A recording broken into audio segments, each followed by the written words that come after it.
Good afternoon and welcome back to Channel 6 News. Now to Seth with the weather.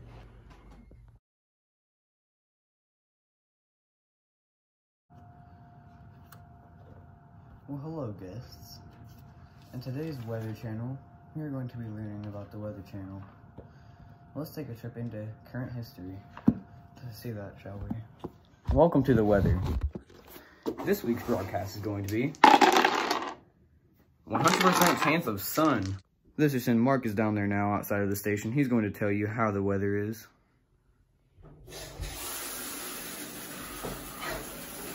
Welcome to the news weather broadcast. For today's episode, there is heavy showers with rain at 100%. And judging by my calculations, I'll say tomorrow we're going to have 100% chance of rain. Right, and Mark, that was a very good broadcast. Leave your coat at the doorway when you walk out, along with your information and credentials. And now moving on to Brenda, who is south of the station, recording her view on the weather. People have been throttled in the water here in Black Rock and Salt Hill, both today and yesterday.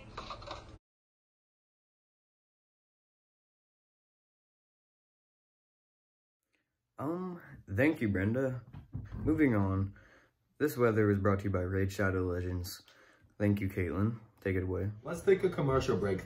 Brought to you in part by Austin's Cooking.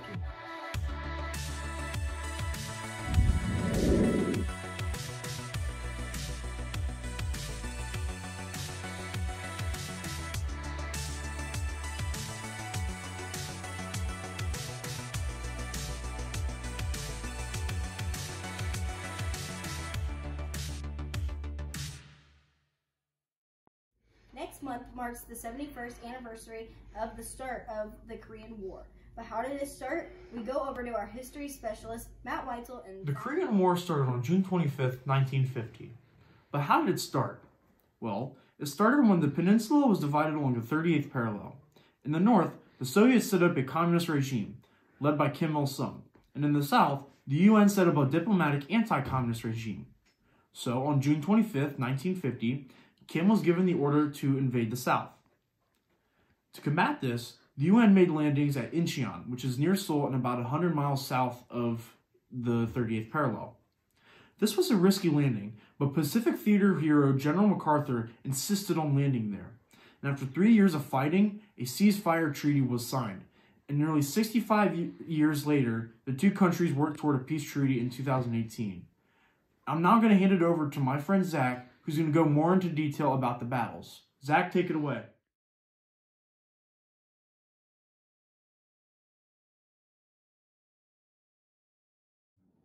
There are many important battles that took place in the Korean War. One, for example, that interests me the most is the Battle of Pusan Perimeter. This battle took place from August 4th to September 28th of 1950 and resulted in a United Nations victory over the North Korean and Chinese forces. Towards the start of the battle, the Americans were arriving at Pusan and were ordered to defend the newly made perimeter around Pusan and near Mason. As they were marching around the city, they were ambushed by the North Korean forces and lost around 300 men, and they were forced to retreat back to Mason. But that did not stop them from doing their job. They ended up fighting a month-long battle and ended up winning against the North Koreans and the Chinese forces. Another battle that was interesting was the Battle of Kapyong. For a quick summary of the Battle of Kapyong, the Chinese and the North Korean forces were retreating from Korea. Then they got together, regrouped, and then pulled off a counterattack against the South Korean forces.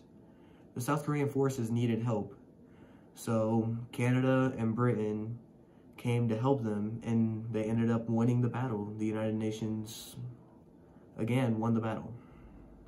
Those are some battles that were pretty interesting to me and very major in the Cold War and the Korean War.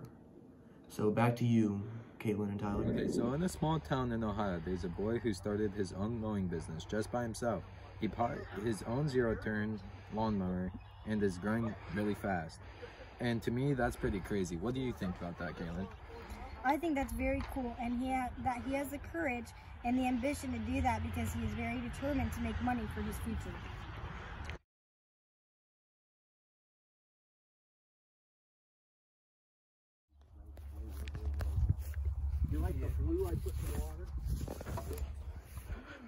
Oh, hi. The reason why I really love mowing is the fact that I'm here on my tractor and I'm just going and I'm so relaxed. I got my earbuds in, I can listen to music. It's just good morning. And on today's sports segment of Who Can Run the Fastest, we have two local men who think that they can beat each other in a race. Let's see how this pans out. Now, yeah. Ready, set.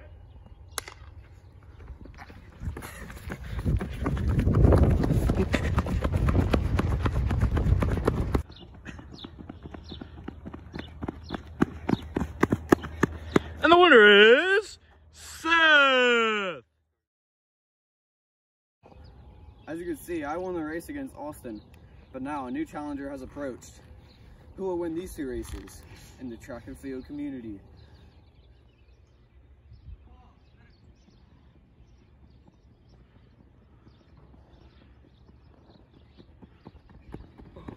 God, I was about to double.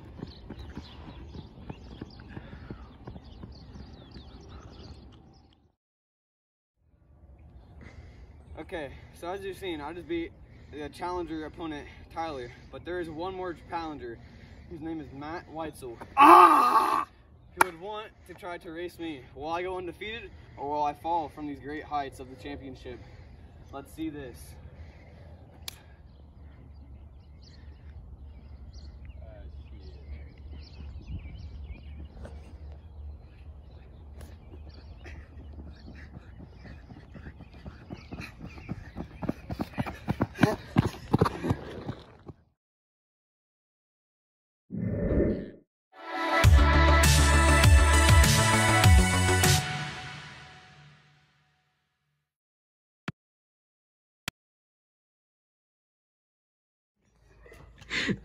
Turn off the camera. Okay. Good afternoon and welcome back to Channel 6 News. I'm Tyler Wilkins. I'm Caitlin Jenninghall. Wait. Fighting lasted for nearly 3 years, and what happened next, were arriving at Busan. I like fishing because you can like catch fish and you get fish. Yeah. 50. But how did it start? It started when the North